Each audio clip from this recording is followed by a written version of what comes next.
Hi there, I've got a confession to make. I turned into super shouty mummy last night and threw a toddler tantrum.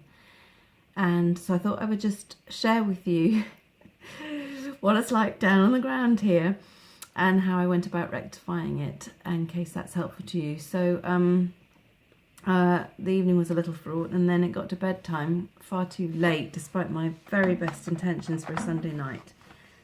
And my 8-year-old had been driving me up the wall with the book that my 3-year-old had chosen at the dining table onwards. So this had been going on for a while, okay?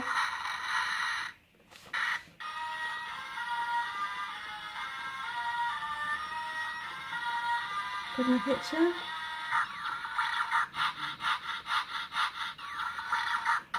That was one button press, that last one. And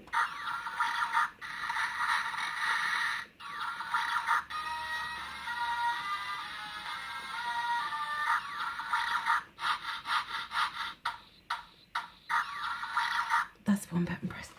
So I'd had a while of this, and this is the book that my little one, my 3-year-old, chose for bedtime, about 9 o'clock, and I started reading. I got about half a sentence in, and we tried to show him how to recognise the number 1 to press that's in the story. You know the thing, right? You recognise the button, you find the button, it's all very educational. Anyway, it was kind of lost on me. It was just a button pressing exercise. Look, at this is how cross I got when I finally got rid of took the book out of the room. I'd broken it. Bless his heart, he was trying to do the buttons and I was trying to read the story.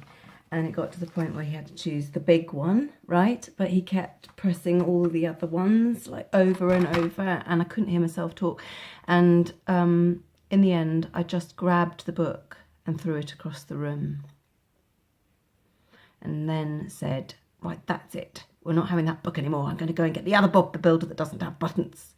And I left and got the other book, threw this one into the children's bedroom, and because we were in my bed, and then came back with the quiet book. Did I feel guilty? Of course I did, really guilty, and I realised I'd behaved very badly. He took the quiet book that I brought back and he sat there very quietly in my bed and he looked at this book and he said, I pressed the wrong button and my heart bled. And I recognised, as one who is crippled by perfection, I recognised that moment in a 3-year-old's life when a belief could be set.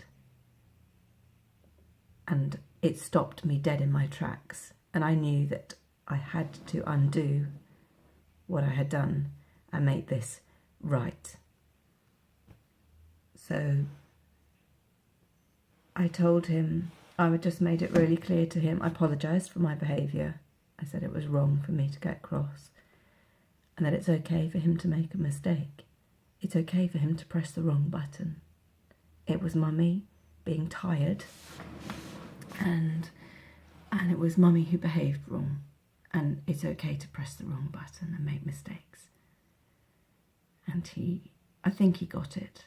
I could have expanded and said, and it's wrong for Mummy to throw books, but I wanted to focus on that moment and unpick the damage that I could have done. I could have set that belief that I have to be perfect. I have to do it just right so I don't get shouted at, so I keep the peace.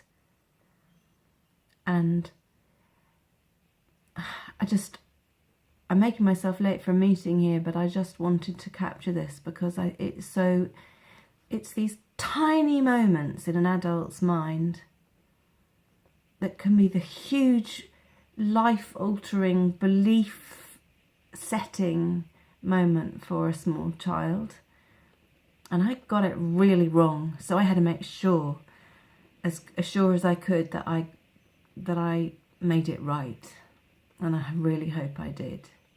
I think going forwards, I probably need to get some support to offload to, so I don't get triggered like that.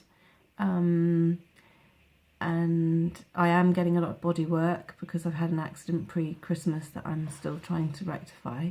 So I'm not making excuses, I'm just exploring what could have led me, in spite of all this, weekly massages and osteopathic treatments that I'm having, why did I still really lose it last night? So that's important for me to explore. It's important for me to get some help going forward, maybe to somebody to listen to.